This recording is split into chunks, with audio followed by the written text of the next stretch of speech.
All right, let's dive into the story of a device that, believe it or not, completely redrew the map of the world. It's so simple, but its impact, absolutely massive. Okay, this sounds like the setup to a really weird joke, right? You've got mystics, you've got merchants risking it all for spices, and you've got high-tech naval commanders. What on earth could possibly link these three? The answer, and it's kind of incredible, is the compass. Just a simple needle, tugged by an invisible force, that gave us the guts to sail past the horizon and into a world we never even knew was there. Now, to really get how huge this was, you have to try and imagine a world without a compass. Think about it. The ocean wasn't an open highway. It was a terrifying, deadly maze. I mean, today we just pull out our phones. But back then, before you had satellites telling you exactly where you were, how did anyone even think about leaving the sight of land? What could you possibly trust? Early sailors were brilliant, no doubt about it. But their toolkit was, well, it was limited.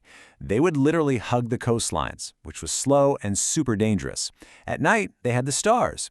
But what happens on a cloudy night, or when a thick fog rolls in? You're just lost, adrift on a totally featureless sea, hoping that sheer luck would get you home. So, where did the answer to this massive problem come from? You'd think it would be sailors, right? Nope. It actually started with spiritualists, and its first job had absolutely nothing to do with finding your way. This is wild. The very first compass, back in Han Dynasty China, was called a south governor. And it wasn't for sailing. It was a tool for fortune-telling, for geomancy. For aligning your home with the universe according to the principles of feng shui. It took more than 1,000 years for someone to look at that and think, hey, maybe we could put this on a boat. The magic pulling that needle was a special rock called lodestone. It's just a natural magnet, a piece of magnetite that's been zapped by lightning or something. The ancient Chinese figured out that if you let a piece of it float or hang freely, it always points north-south, aligning with the planet's own magnetic field. Now, a technology this revolutionary was not going to stay put for long. It spread out from China, traveling along the Silk Road and across the seas. It went through the Islamic world, where Arab scientists and sailors made it even better. And then, finally, it made its way into Europe. And the impact was immediate and staggering. You see, before the compass, shipping in the Mediterranean just stopped from October to April. The weather was too unpredictable, the skies too cloudy. But with the compass, suddenly you could sail all year round. It kicked off an economic boom. Think about it. Venetian trade ships could now make 2 round trips a year instead of just 1. It connected the world in a way that was simply impossible before. So, just when sailors started putting all their faith into this one amazing tool, they discovered something deeply disturbing. As they ventured farther and farther out into the open ocean, they realized their compass was lying to them. Can you imagine the sheer terror? You're Christopher Columbus, you're in the middle of a vast, empty ocean, and you notice your compass, the one thing you trust, isn't pointing at the North Star anymore. This wasn't just a tiny glitch. This was a full-blown crisis of faith in the very instrument that made the whole trip possible. He'd stumbled upon the compass's first big secret. And it turns out there wasn't just one problem, there were two. The first one is called variation, which is basically the Earth's fault. The second one is deviation, and that's the ship's fault. So let's break that down. Okay, so here's the thing. Our planet actually has 2 North Poles.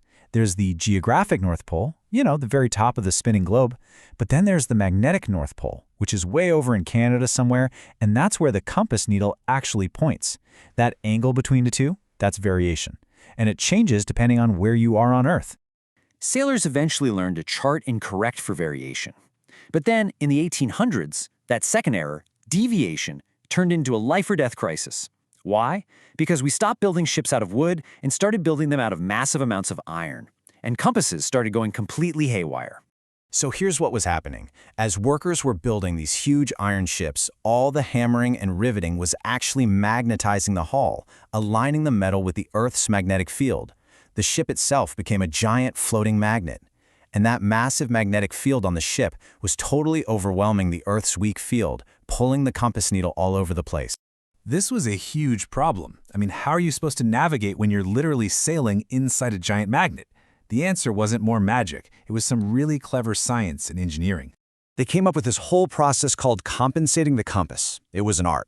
First, they'd swing the ship, which means they literally turned the ship in a complete circle and recorded the compass error for every direction.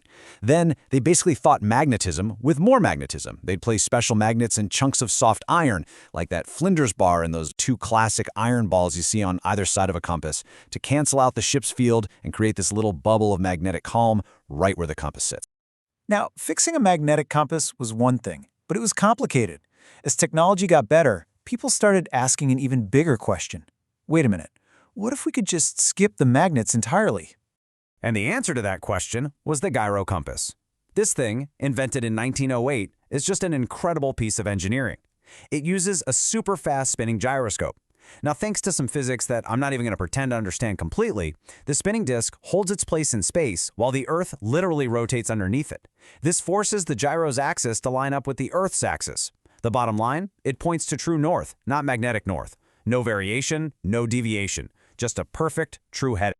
So, between the gyrocompass and now, of course, GPS and all our satellite navigation, you'd probably think the story's over for the simple little magnetic compass, right? Is it just a museum piece now? Well, as Captain Malcolm Goodfellow says, if you go onto the bridge of a modern ship, you'll see the magnetic compass, but it's usually forgotten, tucked under a canvas cover. It's a required backup, but nobody really looks at it. Sailors trust their electronics, and that old-school skill of actually using a magnetic compass, well, it's starting to fade. Which brings us to the big question. In our world of satellites and screens, does this ancient tool, this little piece of magnetized metal floating in a liquid, actually still matter? The answer is 1,000% yes, because when the power goes out, when the screens go black, when a solar flare knocks out the satellites, that simple little needle will still be there, doing its job. It doesn't need electricity, it doesn't need a signal from space. It is the ultimate fail-safe backup, silently pointing the way home, just like it's been doing for centuries. It's always there, pointing the way.